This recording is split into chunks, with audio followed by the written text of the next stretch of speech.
This may go against podcast culture, but I think we should open this podcast with a moment of silence for Beyonce, the Beyhive, and the Renaissance Tour.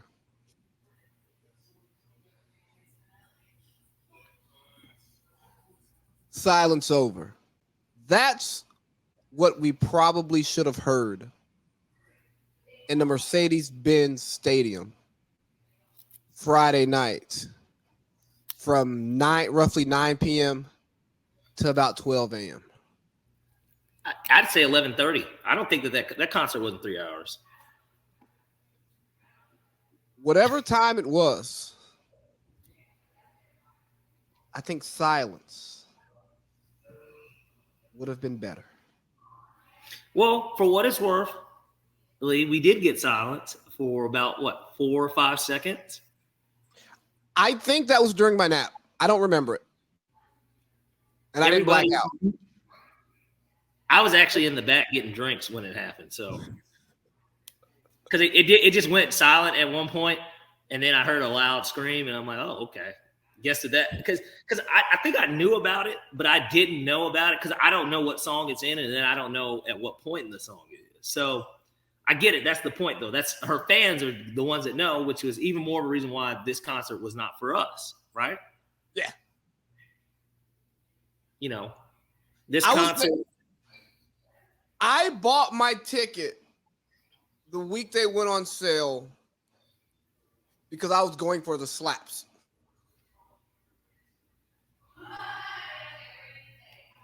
And I felt like I got slapped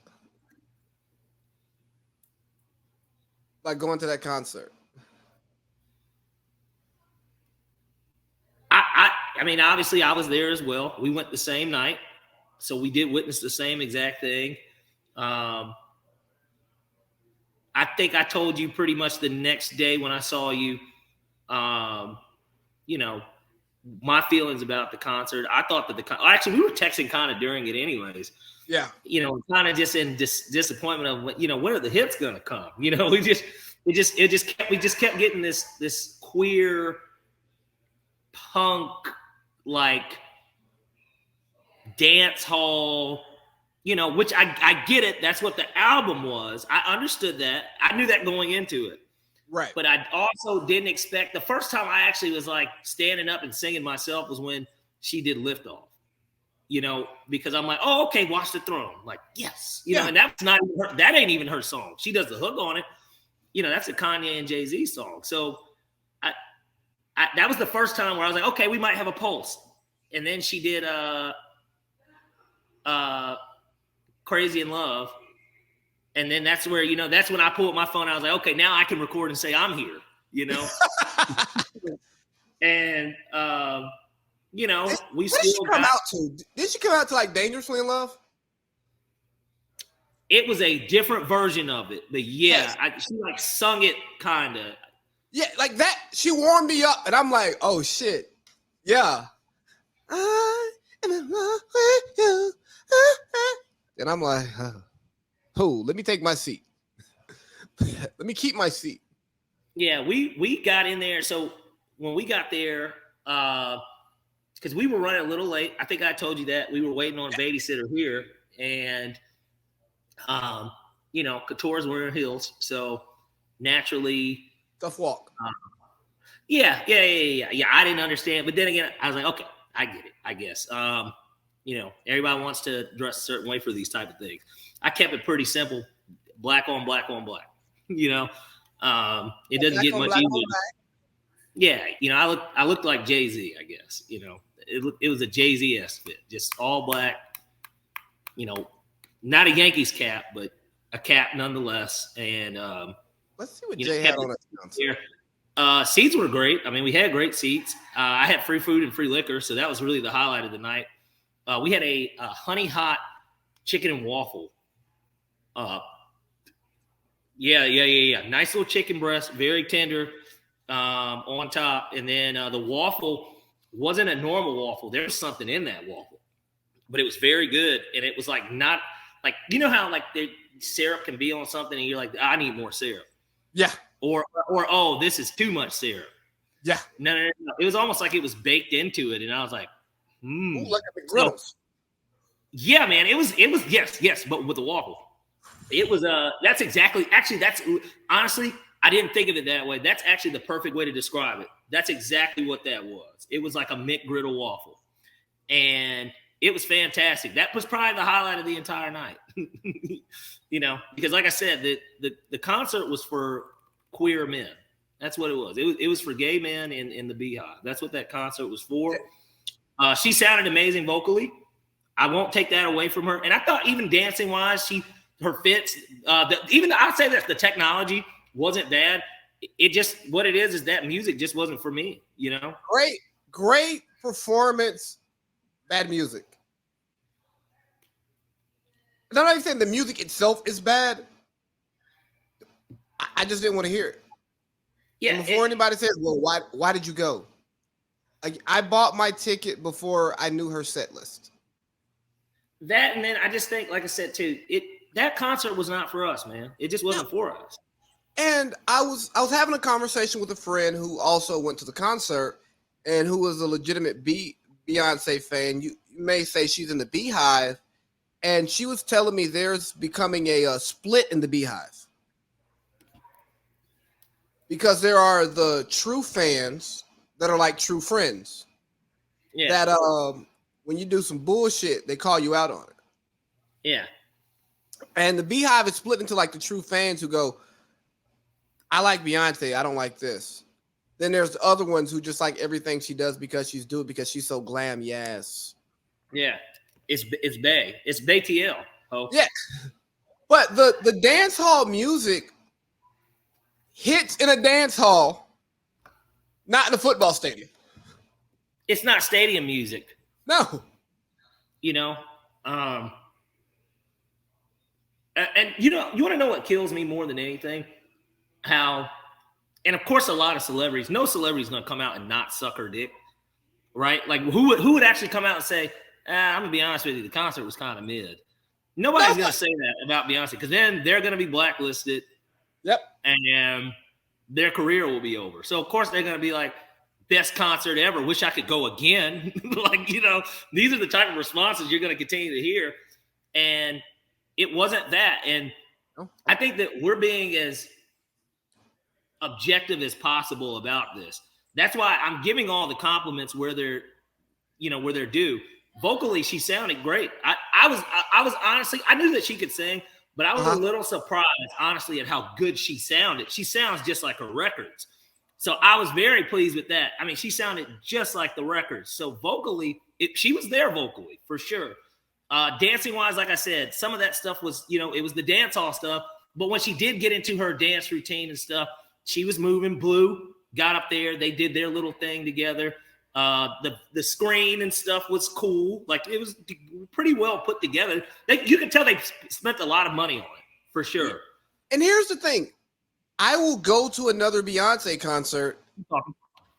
I'll go to another Beyonce concert if I like the album or I know she's going to do the slaps.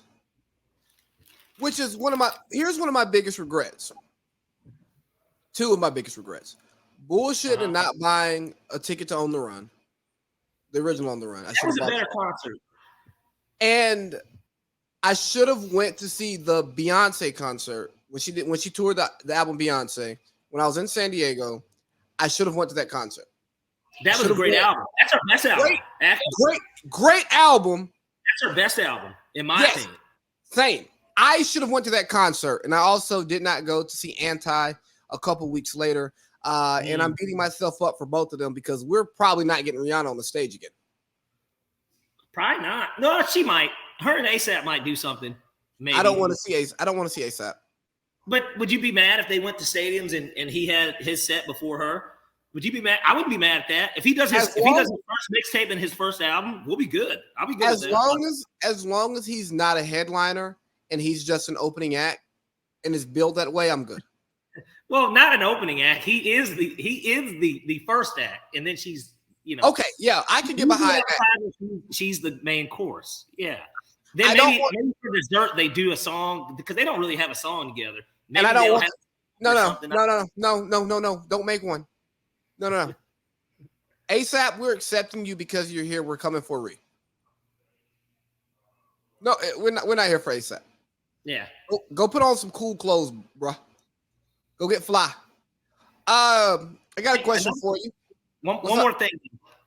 Another thing that was positive for me. Oh, you got some gear. I bought some gear. I got a green sweatshirt that says Renaissance World Tour. It's got these random black and white things on kind of the arms of it. It's plain green. It's all green. And then on the back, it's got the tour dates kind of in a circle. That's what I forgot to do. I may need to order me something. I think the sweatshirt was $100, but I like it. Very good material, and it's clean. I can't wait until it's like fall/winter because I'll be able to wear this. And it's plain green. You know, I got some nice shoes I can put on with this, some sneakers and a hat or whatever. Or even if I want to use it just as a green sweatshirt, and I'm not an Eagles fan, of course, but you know, if I put something over it, I can put something over it. You know, Christmas party. Yeah. With the blazer, you know, red blazer. I got a question for you. Go for it. How much work do you think Beyonce's gotten done to her body and face? Not as much as everybody else, but certainly some. Yeah, I don't think that that's natural anymore. It looked too perfect. And people got to remember, she's 41. Now, granted, look, I'm sure she's in great shape. She's 41, and did she birth the twins, or was that surrogate? We don't really care about celebrity gossip. No, that's what I'm saying. I don't know. No, I don't either. I know Kim didn't. I know that she only did North. I know that for a fact that Blue was something that she birthed, but I don't remember if she was pregnant a second time or not. I know that they have the kids, obviously, but but okay, let's just say theoretically that it was a surrogate for the twins, even though I think she probably did have them. I'll tell you what, no. For argument's sake, let's say she did have them. That's, 3 kids and 2 different birthings. And so it's kind of like, it's hard to believe that her body would look that good in that situation. Look at that, Eagles over here fumbling. These guys. Apparently, she did carry her twins. Okay, so then, even more of my point. That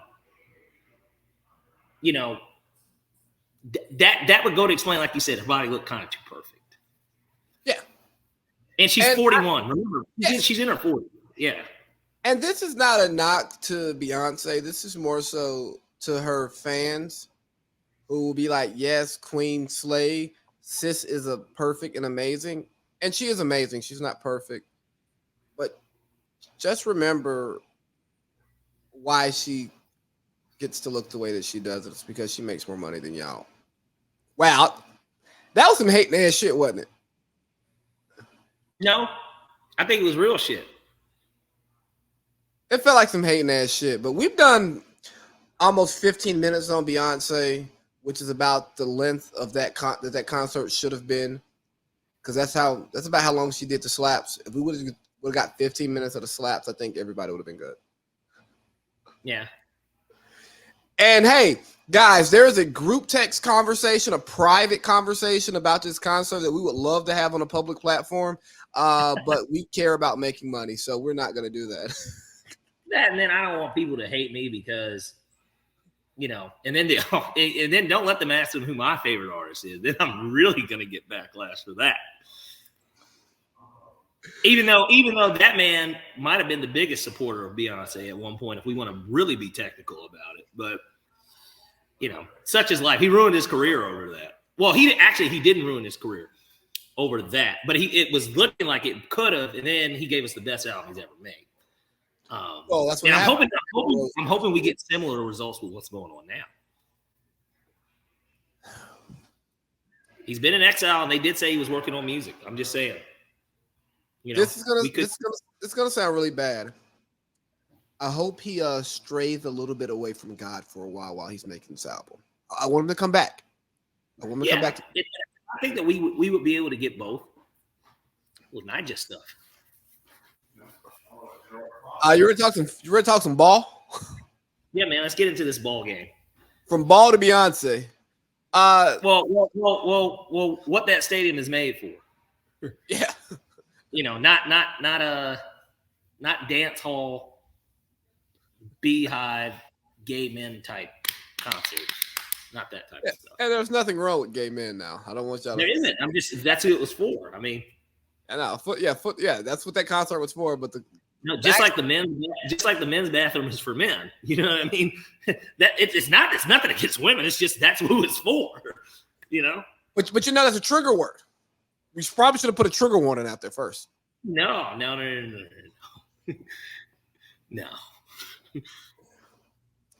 Last question about the concert. Mm-hmm. What's going to be a better showing? Falcons' first home preseason game tomorrow, or the Beyonce concert? Showing as in the product, or product. You mean? Okay, well, yeah. Obviously, we're not talking about who's going to be there. We know that Beyonce did that out the water. We won't have a Falcons game all year that looks like that. So, Saints game. Well, no, Saints game is late this year. Steelers Thanksgiving week. It's like that Thanksgiving Sunday. Yeah. But nah. It's still not going to really be that well. I put it this way. I'll go ahead and give you a bold statement. I'll say that the Falcons look better than what the Beyonce concert was. I think that they're going to have a better showing on the field than Beyonce did in concert. And that's me being objective too. That's not a fan take. I just think that we'll get to see, something better. I think we'll get to see. I'll go ahead and make a bold prediction. Desmond Ridder and the offense in their first 3 drives will score a touchdown. They will go down the field and score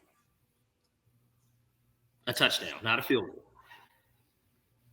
I think that's the perfect transition into football. We got the preseason going on, and you're talking about Desmond Ridder leading the Falcons to a touchdown, which I'm not optimistic because it's Desmond Ridder. I'm looking forward to the Heineke show. Crack a fucking Heineken, baby! Crack a Heine!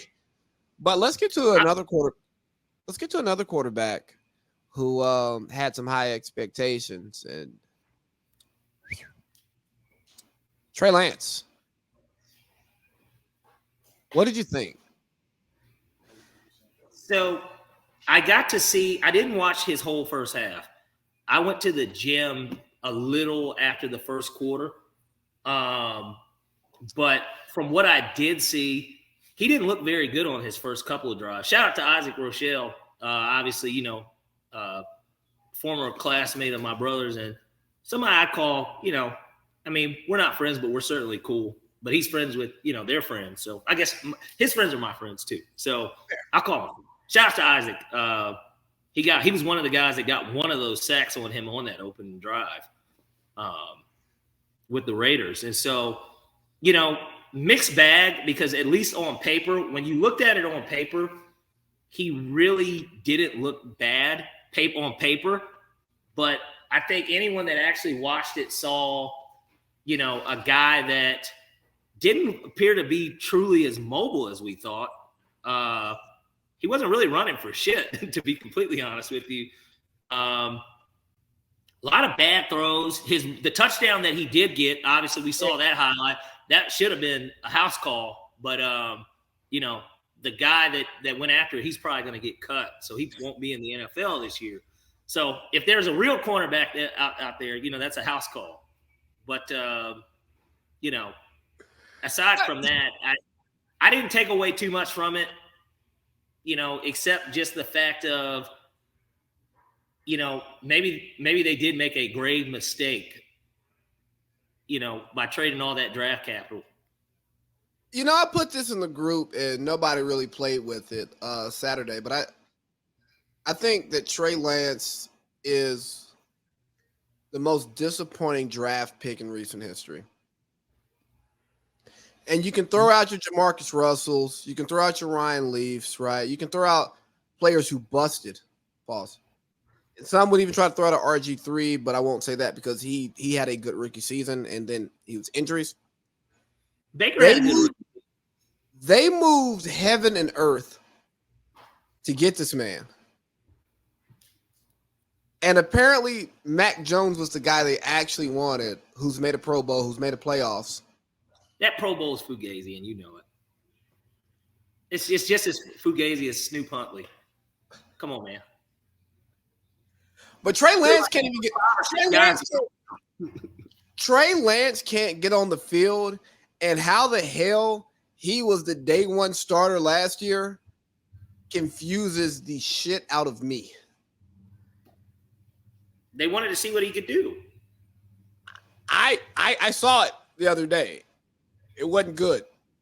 But that wasn't with the ones, man. We have to break this stuff down and put it into context.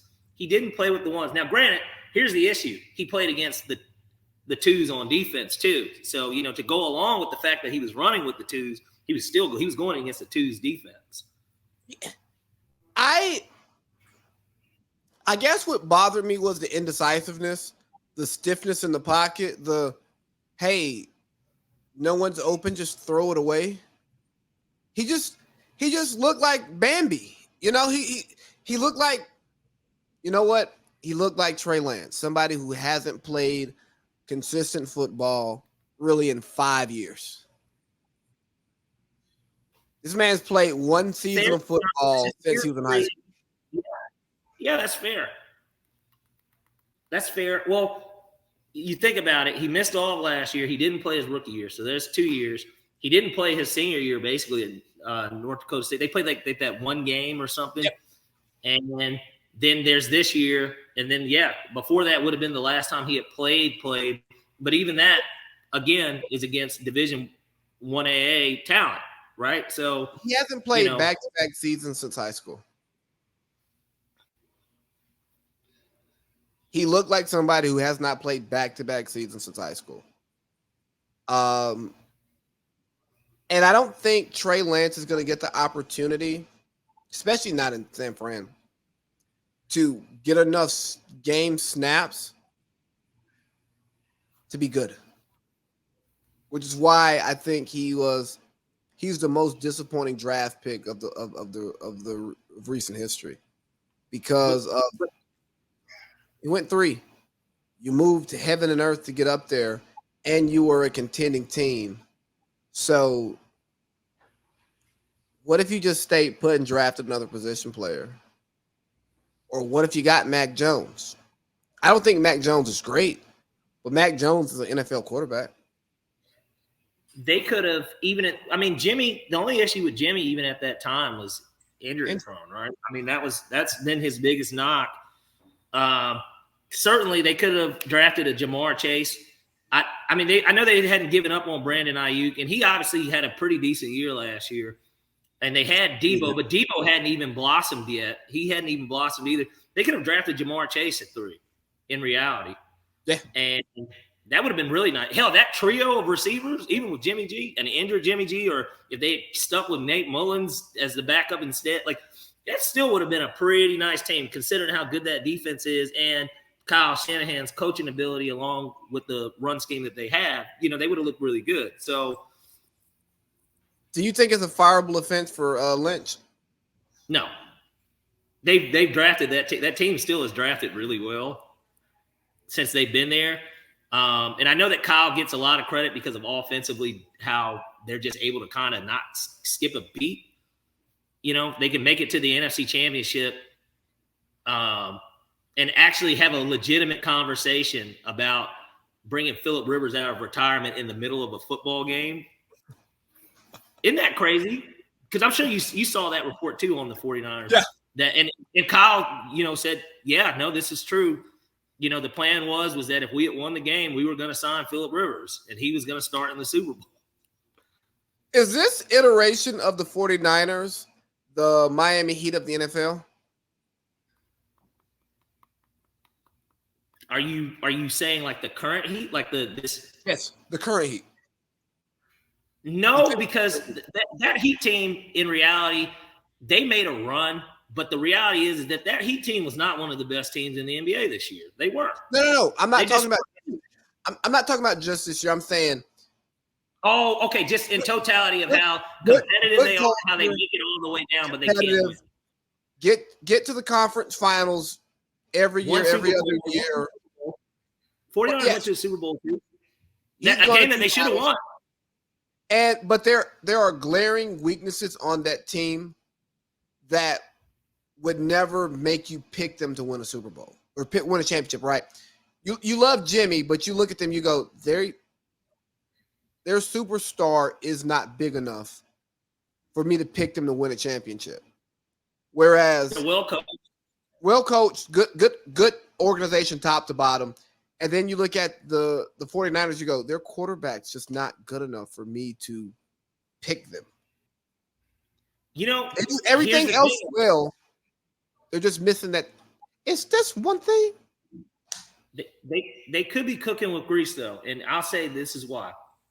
For one, I think Brock Purdy, we'll see how he rebounds, from the elbow injury. But the thing is that there was a lot of optimism with him in general. He seemed like he was a game manager, but he also did make some throws. Like I saw him make throws that I was like, okay, like he don't look like a 7th round pick. You know what I mean? Like he don't look like that. And I could see that happening. And look, I'll give you a recent team in college football history that had the same issue. And now they won back-to-back national championships. And that's Georgia. Georgia was also kind of looked at this way. They're well coached. They recruit really well. They had quarterback issues. They did. They had quarterback issues. They had made it to the national championship. Jake Fromm went in. Exactly. They had quarterback issues. Then they got a guy that you didn't expect to be the guy that wins. And that could be very well Brock Purdy. Like he could be their Stetson Bennett in reality. They could do that. And if he isn't the guy, of course, I mean, college is different, of course, just because it's a 4-year, 5-year thing, right? But at the same time, I don't know. Could you not kind of parallel those as well with Georgia? I think that if the 49ers win one, you can definitely go down that route. You can definitely go there if they win one. But I'm just saying, it took until 2 years ago for Georgia to do it. But their issue was quarterback too. That's what I'm saying. And they had everything else. Mark. What they had Mark Richt. Hot 5-star recruits. When they had Mark Richt, you knew. I'm saying early in the Kirby years. I'm just saying early in the Kirby years. Okay. Eason, the Eason thing. All that quarterback drama, like just so much was going on with them to where, and that just kept being, it just seemed to be Kirby's Achilles heel. Like, hey man, you're fumbling this quarterback thing pretty bad. And it's making the AD look bad. Like it's making everybody look kind of bad. Hey, you remember when Fields was thinking about transferring back to Big Ten didn't play? Yeah. That was what would that have done? I guess is the real question.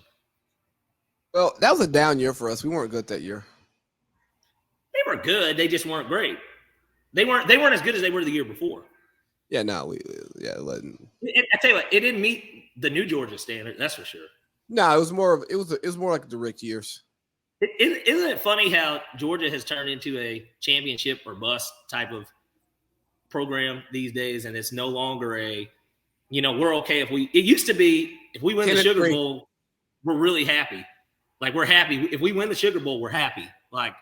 Or if we win the SEC but don't go to the national championship, that's fine enough for me. Even though we know winning the SEC championship typically means you win the national championship. You're going to the national championship. But we also wouldn't be shocked if we went 8-5. Right. And blow a game to Kentucky. Be like, lost to Kentucky? But that's the super duper Mark Richt era. Prayers for Mark Richt. But God, I'm so happy he's gone.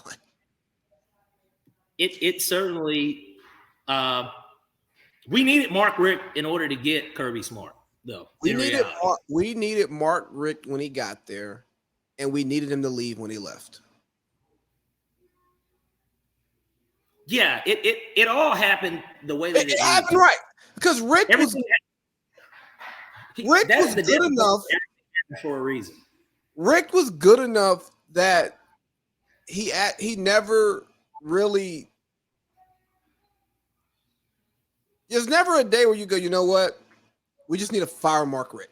You know, the program was always we were Michigan. We win 10, you just can't win the big one.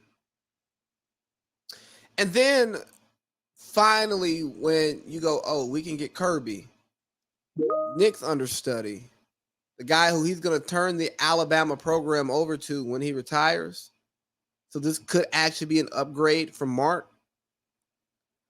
We moved on from Mark. And I think more teams should actually take that approach when you're upset with your coach for not getting you over the hump. Cool. Got it. Can't get you over the hump. But don't take a step back just because the guy you have can't lead you forward. Sometimes you should just keep the guy there. You know the type of team you're going to be. You know the type of program you're going to be. And let that person just maintain it until you can find the right prospect. So often we want to get a new quarterback or we want to get a new coach. Well, who are we going to replace him with?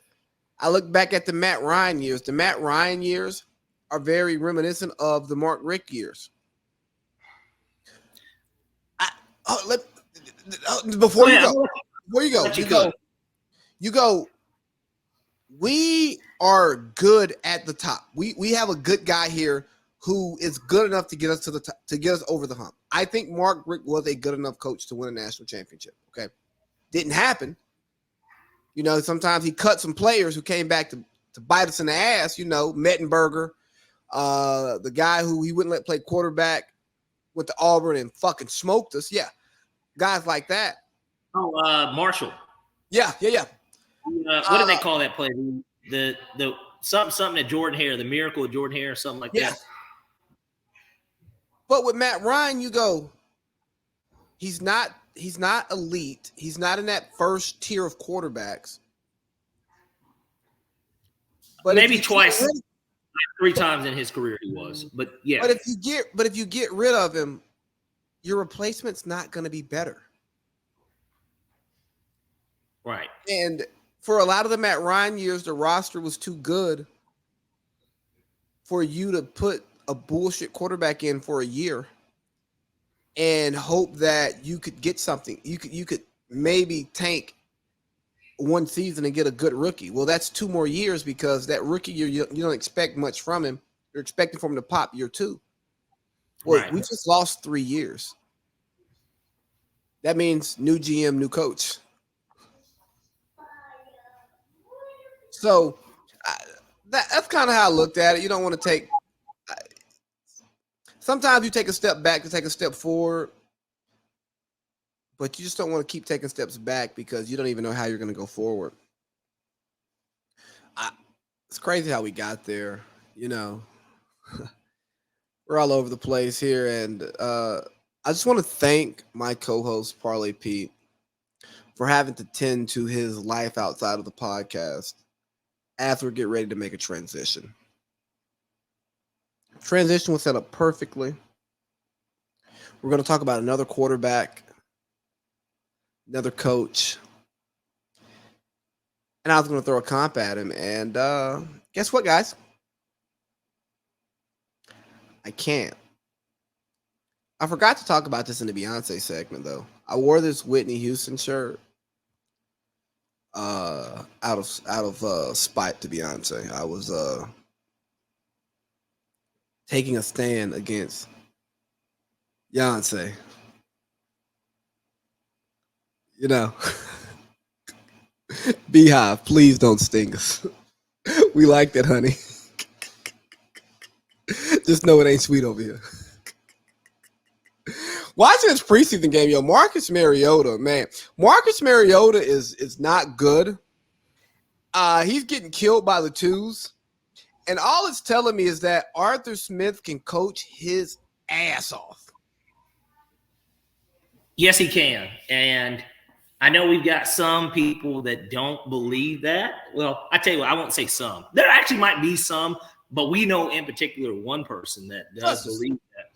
Yeah, and it's one of those things where, are you really watching the game and knowing what we had to deal with? He took over a 4-12 roster, improved by 3 games. Yeah, improved by 3 games after losing, granted, an injured receiver, but your best receiver of all time for sure, who still, when healthy with the Falcons, was a 100-yard-a-game guy. Whenever he was on the field and was actually healthy, he did give you 100 yards still, but he was only on the field half the time. So, I thought that he did really well. He had his next best receiver, who was a guy you just had drafted 2 or 3 years prior, was going in and out with mental health stuff going on, and later we found out gambling. That was later in the year, but either way, it was still a guy that wasn't on the field essentially that whole year, and you still won 7 games. You established a running game. You weren't elite running yet, but you established a running game. You really had a chance to still kind of make the playoffs. Yeah. Or I tell you what, more so that was the second year. You're leading the division halfway through the year last year, and you're doing it with that guy. Arthur has not gotten us a good draft pick yet. You say he hasn't gotten us a good draft pick yet? Oh, you mean yes, like a itself, not good players. We have not gotten a good first. We've been at the top of the first round, but we've been too good to get the pick we actually want. Yeah. Because what, Drake London was like 6? 7. 7. Who do we get to? No, actually 8. He was 8. Yeah. Bijan was like 8. We picked 8 back-to-back years. Yeah. It's like, we're at the top of the first round, but you kind of want to be in that top 5. We're talking about coaches, right? Thinking about Sean Payton, because Sean Payton is Sean Payton has came into Denver. He's taken over. New sheriff's in town. Hey, Russ, you don't have an office anymore. Hey, guys, you're not wearing your bucket hats or sunglasses doing interviews during a preseason game. You're standing on the sideline. Hey, I'm playing the hell out of my starters because I didn't see what the hell I have here. And when Russ wasn't under pressure, he was good. When he was under pressure, he was bad. Peyton's supposed to come in and revamp Russell Wilson. And we talk a lot about now quarterback being more important than coach in this pass-friendly league. We talk about Brady winning the Belichick-Brady divorce, which I don't necessarily agree with. Because Belichick. Why wouldn't you agree with it? Because Brady went to a good roster, and Belichick. They were still a 500 team without him. Yeah, Brady was still good. Yeah. Well, some question that because of how his tenure ended in New England. I mean, they were 12-4 and they won their division, but his last throw was a pick 6 in a game that they were losing by a touchdown anyways, and they, lost to a 6 seed. Ryan Tannehill went to New England and won that game. And some people thought that maybe that was it. Like maybe he was finally falling. The reason why I say I don't think Belichick lost the divorce because I think that Belichick is still coaching the Patriots really well. They just don't have a good roster. Like they're not a good team. They don't have a good quarterback. They don't have good offensive weapons, and we can blame that on Belichick. I tell you what, this would be my question that I think we could ask. It's so hypothetical, but if Tom Brady stays, do the Patriots have the same success that Tampa had? Do they win a Super Bowl within that 3 years? No. Do they go to they won. You know what's funny? The year they won the Super Bowl, obviously they didn't win the division, right? Yeah. But they were like an 11-5, 12-4. Wow. 11-5. They're 11-5 team. And they got a break because they got Taylor Heineke and the Commanders in that first playoff game, which was the closest game they played all postseason. Almost lost it. Then they got Aaron Rodgers as a choker in the next round. And Matt LaFleur as a wet towel. Yeah, and then who did they get in the NFC Championship? Was it? It wasn't the Rams. No, they got San Francisco. No, no. was it San Francisco? I No, had it on the I had it on the tip of my tongue, and I totally forgot. Wasn't Dallas. Hell no. Who did they play? Let's see. We have Google. What would that be? 2020 NFC Championship game. It was. Damn it. How does that not come up? It was the.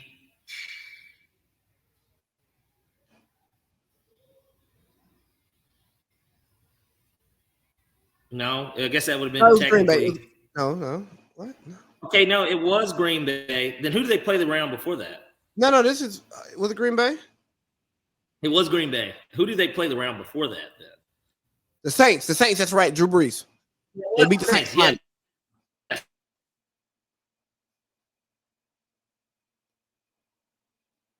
Oh boy. Connection's bad. I've got nothing over here. Hear no evil, see no evil. What's going on? Parlay Pete's frozen. Don't know how this is gonna go for the listeners. I apologize to anybody listening to this right now because this is not good. See if I can help us out a little bit.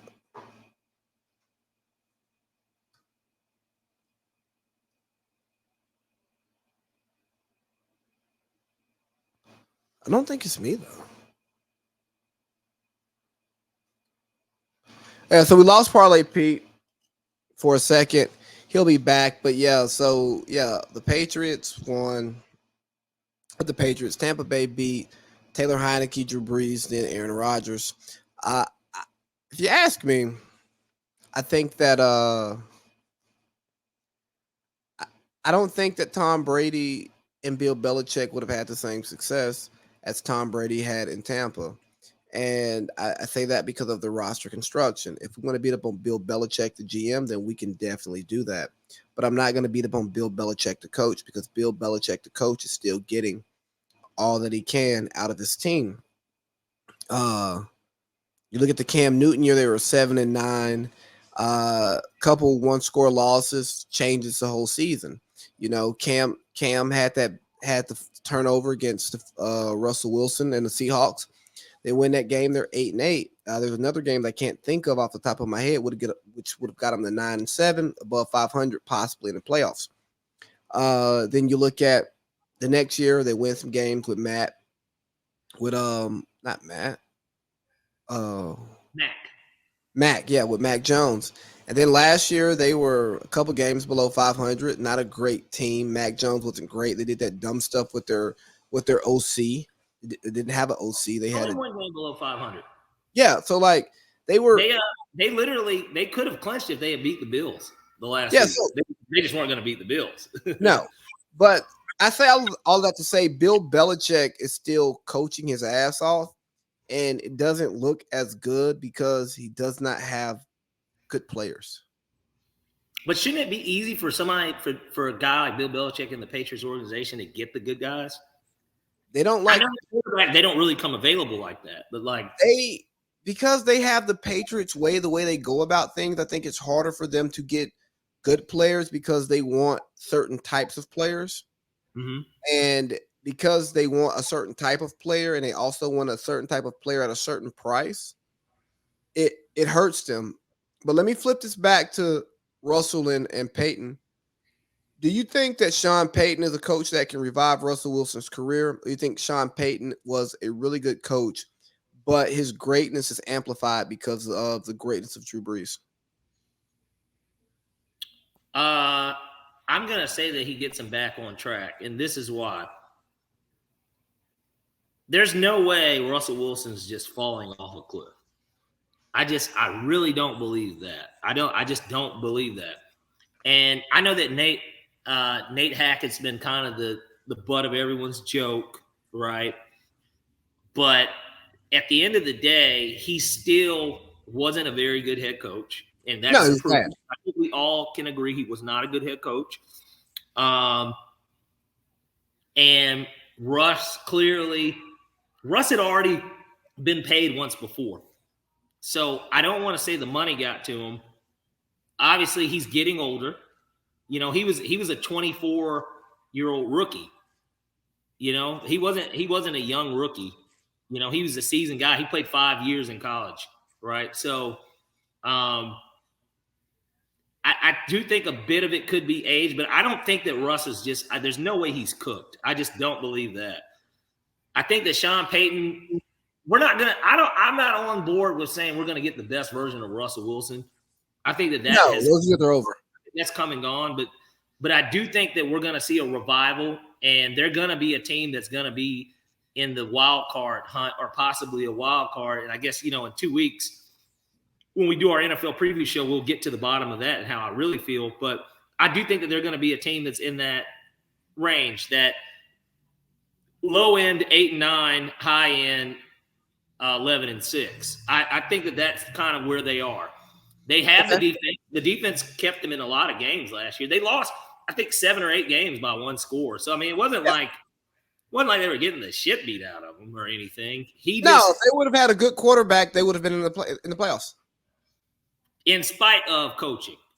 Yes, in spite of coaching. Yeah. But there's certain games too that they could have just won, like outright won. Like the Colts game, one of the worst football games in recent memory I can actually remember watching. That Colts-Broncos game on Thursday night that went into overtime, that Matt Ryan, you know, somehow willed the Colts to win, but he looked garbage too. He wasn't throwing the bad – like Russ was throwing idiotic picks in that game. I think Russell is going through an identity. And I just think Russell's going through an identity crisis. Do you think he cares just more about, you know, screwing his wife and – No, I think Russell cares about football. I think he's totally committed. I just think he doesn't know who he is.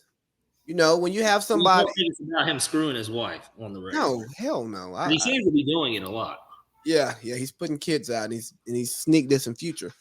But no, I just think that Russ wants to be a certain guy, and he's not that guy. You know, you see it a lot more in the NBA. Michael Porter Jr., for example, he just had a quote come out today saying where he's the best shooter in the league. No, you're not. He knows he's not. I respect the confidence. I get that you say that you don't see closeouts because you're 6'10". So when you're shooting a jump shot, yeah, you're probably not seeing that, buddy. You know, but you're not the best shooter in the league.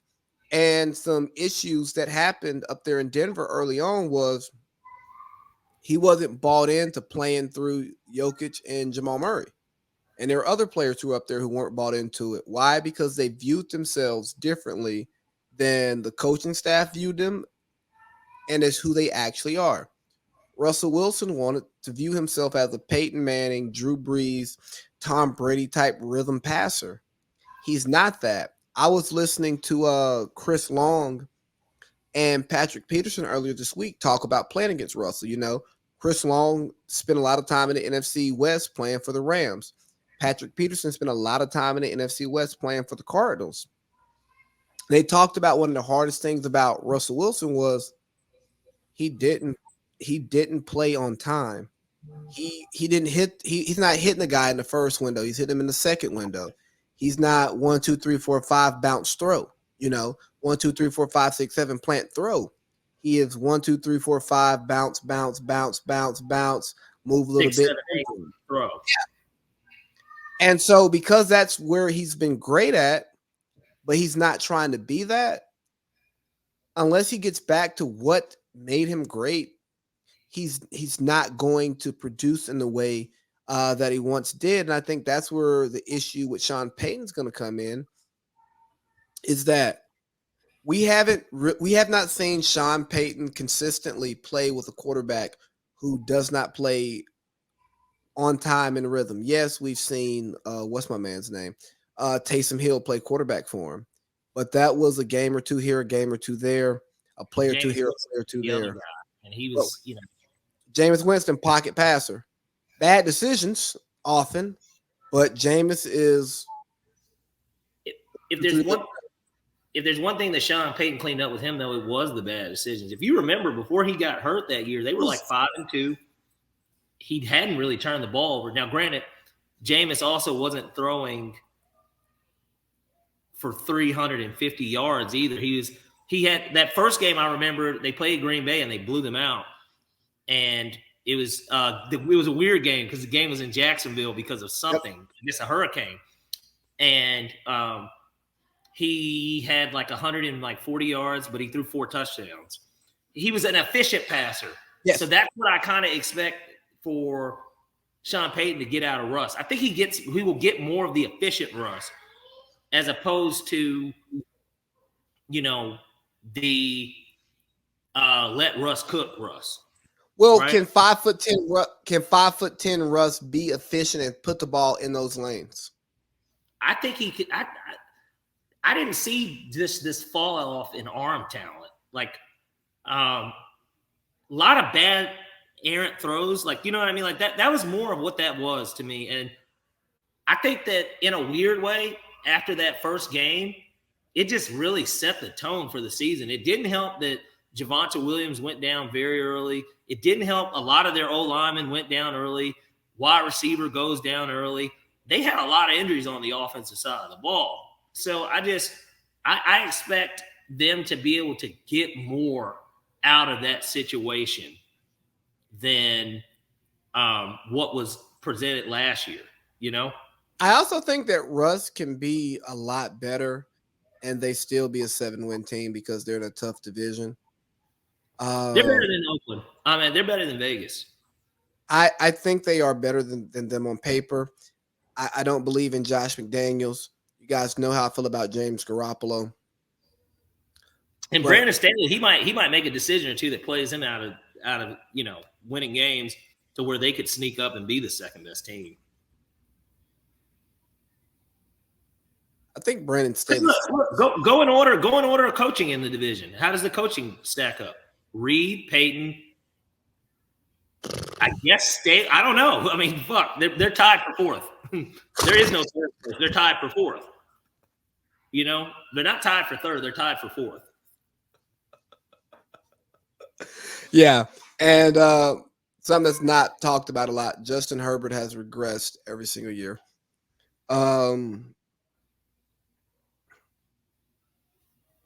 We're talking about Sean Payton, and you wanted to give the Saints a little bit of love on here, which is just counter Falcons culture. Well, it's preseason football culture. It doesn't mean anything. But this is what I will say. If you are a Saints fan, I think you would be impressed with what you saw, considering you had a healthy Michael Thomas. And even though Alvin Kamara is going to miss the first 3 games, you had him out there. And you played against the defending champs who did have their starters on the field. I don't think Chris Jones played, but I don't think he's their best defensive player. Yeah, their best defensive player, he didn't. But Derek Carr looked good. He did. They moved the ball down the field. So that was pretty refreshing, I'm sure, to see, considering that is not something they saw last season. Yeah, and this topic kind of has me thinking because Colin Cowherd put out his top 10 quarterback receiver duos. Mm-hmm. You want to chill on that a little bit? Yeah. Hold on. Let me pull up that list. I got to go into the group. Okay, I got it up right now. I'll read them off for the audience. Number 1's Joe Burrow and Jamar Chase. You won't get much out of me. Number 2, Trevor Lawrence and Calvin Ridley. They haven't played a game together yet. Number 3, Patrick Mahomes and Travis Kelce. They've only won 2 Super Bowls together. Number 4, Aaron Rodgers, Garrett Wilson. Again, haven't played a game together, but both have a resume that you could kind of get behind. Number 5, Derek Carr and Chris Olave. Fuck out of my face. 6, Josh Allen and Stephon Diggs. I mean, 2 all-pro guys. Number 6, that's nuts. Number 7, Kirk Cousins and Justin Jefferson. None of us love Kirk, but we really like Justin Jefferson, and he's a 99 on Madden. I think they could be higher. Number 8, Dak Prescott and CeeDee Lamb. I'm underwhelmed by CeeDee Lamb. Number 9, Tua Tagovailoa and Tyreek Hill. And number 10, Jared Goff and Amon-Ra St. Brown. The funny thing about number 10 is Amon-Ra St. Brown will not be their number 1 receiver after week 6 when Jameson Williams is back from his 6 game for suspension for betting on NFL property. So you're of the belief that he's going to step in and take over? Yeah. Okay. Yeah. He's going to be wide receiver. I mean, granted, I know that he was coming off an ACL. I wasn't really impressed with him last year when he was playing. But we know he was a guy. We knew he was a guy at Alabama. And all the guys that come out of Alabama are guys. So, I mean, it makes sense. But, like, this is what I will say about this list, because I'm looking at it again. I'm really surprised. And look, I'm big on Calvin Ridley. I hope I get to draft him. I'm drafting him. Like, I want him on my fantasy football team. I know that nigga's going to do numbers because he has to. It's a contract year. He's slotted next to a pretty decent, like, skilled position guys around him. Yep. He's getting Trevor Lawrence at what should be potentially his best season, certainly so far. Like, this is because this is kind of the he's going to get paid. We know he's going to get the contract. Like, Trevor Lawrence is going to get paid, but, like, this is kind of the reaffirmation of him. And yes, you do give me the 200 and what will probably be 280 type deal. Yes, you are going to pay me that type of money. He's going to be able to do that this year with Calvin. And Calvin, like I said, wants to get paid. Not to mention, as a Falcons fan, I want Calvin to do well because if they extend him, we get the second round pick. Even if it's a late second, I don't care. I wish that we had kept the motherfucker. But, you know, I understand. He didn't want to be here. And that's the real truth. He didn't want to play here. But I was surprised that they're number 2. That's really high, considering they've never even thrown a ball to, we've never even seen it. Same with the Aaron Rodgers, Garrett Wilson. I didn't really understand that. Josh Allen and Diggs should have been higher. Kirk Cousins and Justin Jefferson should have been higher. Funny enough, there's no Jalen Hurts and A.J. Brown. That was a little surprising to not be in the top 10 at all. And I'm not even on that Eagles shit. Like, I don't think A.J. Brown is all that anyways. He had a great year last year, but I am a hater. I'll say it. I'm a hater. I don't think he's that good. I think they deserve to be there. They did. That's what I'm saying. They definitely deserve to be there. Derek Carr and Chris Olave should not be on this list. Jared Goff and Amon-Ra St. Brown should not be on this list. They shouldn't be there. I'm with you on that. I think, ultimately they shouldn't be on the list. Because we got to really look at this too. Is this more about the receiver or the quarterback, or we're talking about this healthy median of both? Because Derek Carr wasn't even a top 10 quarterback entering last season. That's him coming off of a playoff berth. He wasn't a top 10 quarterback entering last season. He isn't this year either. Chris Olave isn't even a top 10 wide receiver himself in the league. He's not the best receiver on his team. That's what I'm saying. And so it's kind of just like, well, how do you have 2 non-top 10 guys in the top 10? And how do you have Ridley and Trevor Lawrence above Travis Kelce and Pat Mahomes? Yeah, makes no sense. That doesn't make any sense. And it's actually the Colin Cowherd's kind of going against himself. He should have just said quarterback and pass catcher because it says wide receivers and Travis Kelce. At the end of the day, he's still a fucking tight end. He's not a wide receiver. So hey, Lamar Jackson and Mark Andrews should be on the list then too at that point. Yeah, Yeah. I mean, if we want to get, if we want to like really do shots in the dark here, Deshaun Watson and Amari Cooper. Come on now, like if we're gonna put Jared Goff on this list, come on now. Hey, and let me tell you, and people might be upset with this. Hell, why not? If you already have them at 1, why not put Joe Burrow and T. Higgins at 10? I mean, I thought didn't they be on it? Where's Tua? I mean, you can put Tua and Waddle at that point. Like, you know what I mean? Look, dog, I'm here with you. Maybe it's projecting because again, I didn't hear the clip. Stafford and fucking Cup. Yeah, I as bad as Stafford was last year, I would have been okay with seeing them on the list too.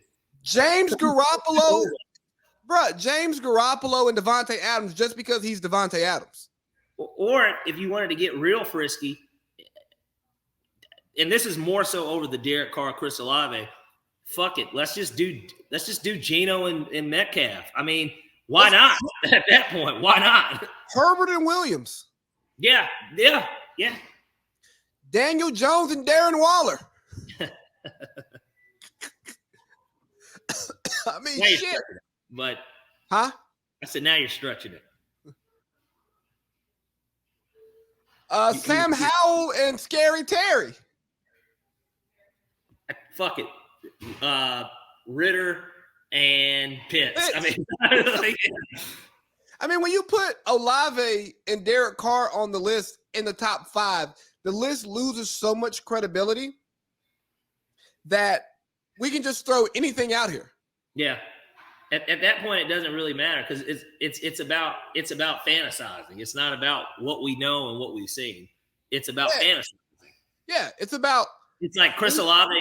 Chris Olave is going to take a bigger step than any wide receiver in the league. Is basically what you're saying by putting them that high, and that Derek Carr is going to return to the one semi MVP-esque type looking year he did have the year he got hurt.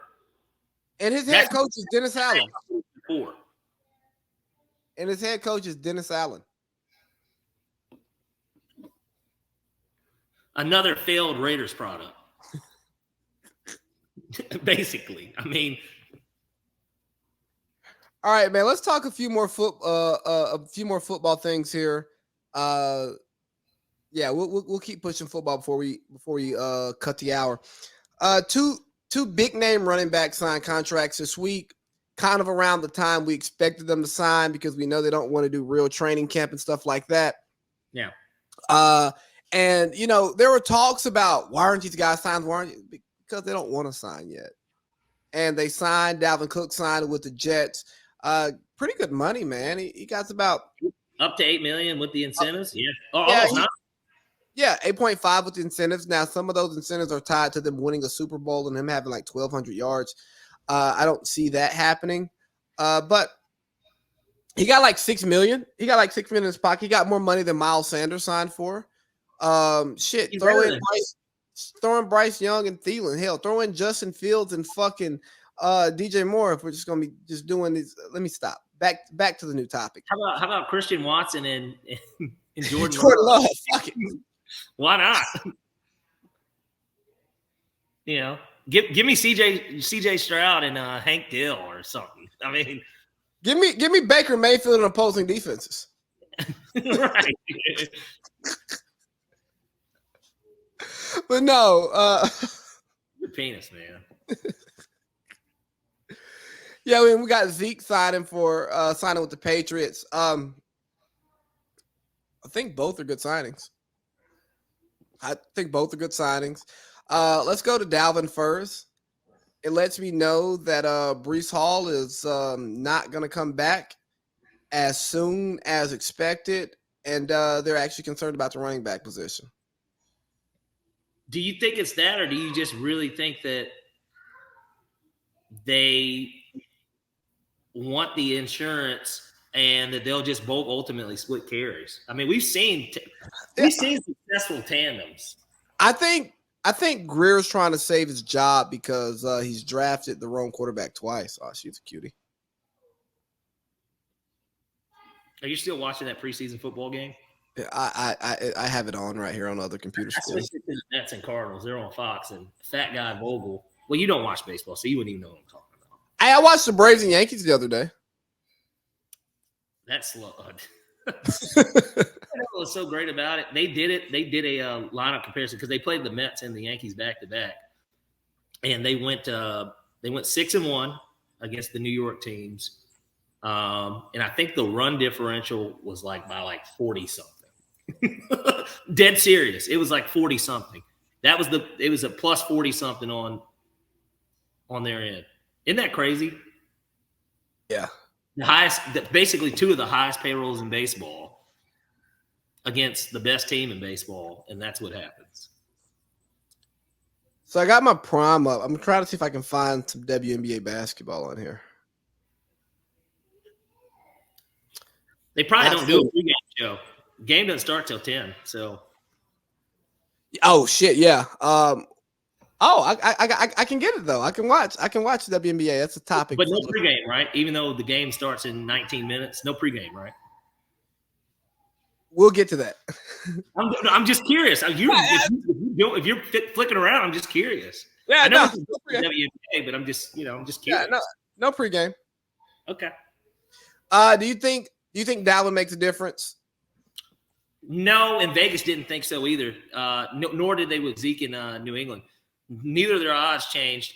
I'm of the belief of this. They got a better running back. He's better than Breece Hall still at the end of the day. He's better. A little bit more tread on the tires. But I would rather go in with Dalvin Cook, who, occasionally is spotty. He'll miss 3 games in a year. I'd rather go. Yeah, I'd rather go in with him as RB1 than a Breece Hall that did look good last year when he played, but is coming off a knee injury. That is, you need your knees as a running back. You need your knees. I mean, that you need your knees more there than maybe any position. Who needs their knees more? A running back or a night walker? That night walker, because if their knees don't work, boy, she's finished. Because she didn't offer anything else. At least with the running back, hell, he can sit on the sideline with the towel around his neck and wear some jewelry. I mean, he can bring something to the table to the team. But night walker, they're not gonna get very far without those. It's true. I like Zeke to the Patriots. Good veteran leadership. Great things about him in Dallas as a locker room guy. He can block. Good in the red zone. I mean, we talked about in the group. He still almost had 1,000 yards last year, and he didn't look great. 12 touchdowns. I think 22 in the last 2 seasons. Give Ramondre Stevenson some rest, and give Mac Jones another target. And guess what? The Patriots become a little bit more unpredictable on third down because Zeke is a good third down running back in the sense that he can catch a flare out of the backfield. Or in a weird way, I know he averaged 3.8 yards a carry, as Mr. Holsey, reminded us so eloquently. But even in those positions, in a weird way, you can set up on 3rd and 3 and run the ball. Yeah. You could do and he can block. And he can block. And imagine, too, and I'm hoping the Falcons do this with Bijan and either you could throw Algier or Patterson. I hope that they line them up to where they're both back out there. One's playing fullback, and then it really makes shit. I mean, I'm looking forward to us. I'm looking forward to us lining up 3 wide. Drake London, Kyle Pitts, Bijan, Cordero, and shit. We could throw Algier in the backfield if we want to, or we can just be empty. Or Johnny's on the field too. Oh, we got Jonnu on the field. Mac Hollins has looked. The videos have shown he's looked good. So yeah, get some crazy motion going, like some Andy Reid type shit. As much as I'm pessimistic on Desmond Ridder, I'm very optimistic on the Falcons and what Arthur Smith is going to do with these new toys. Same. And I know we're talking these running backs, but I just spoke with my ticket rep before the Beyoncé concert, and This man said that the tickets have been moving like hotcakes. That's good to know. Yeah, he said that this was the best selling year for tickets since the stadium, since the initial selling for the coming off the Super Bowl year. He said that this has been the best selling year by far. That leads me to believe that my tickets are going to cost more next season. Well, the thought is we're going to win the division. And if we win the division, of course the ticket's going to cost more. But hey, your hot dog is only $2. And your Bud Light's only $6. No, we don't drink Bud Light over here. We're Modelo people now. I don't think that anyone at that Beyonce concert will be in support of what you're saying. I don't think anybody at the Beyonce concert was drinking Bud Light. You think they were drinking something out of a penis? No, man. If that's what they chose to do after, that's fine. I think they were drinking cocktails. Sure. That's a nice way to clean that up, Lee. Let's see. Do you want to talk AR-15 QB1 going into week 2 of the preseason? No surprise. No surprise. I like it. The kid needs reps. Get him out there. Let him play some ball. He's going to have high highs and low lows. He couldn't beat out Emory Jones straight up for a job, so that kind of scares me. I'm glad it's not our problem. Yeah, but hey, the kid's fucking talented. Well, he's athletic. We don't know if he's talented. He's athletic, but he's if you're gonna comp him, you can comp him to Josh Allen if you want to. That's what they want. I think that that's truly what they believe he can be. Here's what I don't want. I don't want you comping him to Cam Newton. Cam Newton was a much better quarterback. Huh? They don't play the same style of ball. No, and Cam was a Heisman Trophy winner, and I don't know if you saw the Cam clip. There's a Cam clip that came out this week, and he was talking about his time at Florida, where he was like, I knew I was better than Tebow. Yeah. This was all on the podcast with Ryan Clark and them, right? I don't know where it came from. I just saw the clip. He's like, he knew he was better than Tebow, but he also knew that he couldn't unsee that it didn't matter because he was so much bigger than it didn't matter. Yeah. But that was some real shit though, because I understand exactly what he said to where, because he was better than Tebow. It showed when he got his opportunity at Auburn, and then it showed when he got to the league. He's better than him. He was better than him, but Tebow mania was real. It was. That was a real thing. Ask Skip Bayless. We'll talk about him later. Yeah, so do you want to close out this hour? We're at an hour 12 before we go into Michael Orr and Johnny football, because they are football related topics, but we can slide them because they're more culture topics than football topics. Yeah, let's go ahead and slide it in hour 1 here. Okay, yeah. Hey guys, it's hour 1. Little action-packed show for you. AC Lee and Parlay P here, having a great time on a Thursday night, and I'm watching bad football. He's watching great baseball. No, bad baseball. We got the Mets and the Cardinals, 2 non-playoff teams. Never mind, bad baseball. And I'm waiting for some good women's basketball to come on. I'll be joining you, just like I'm joining you in hour 2.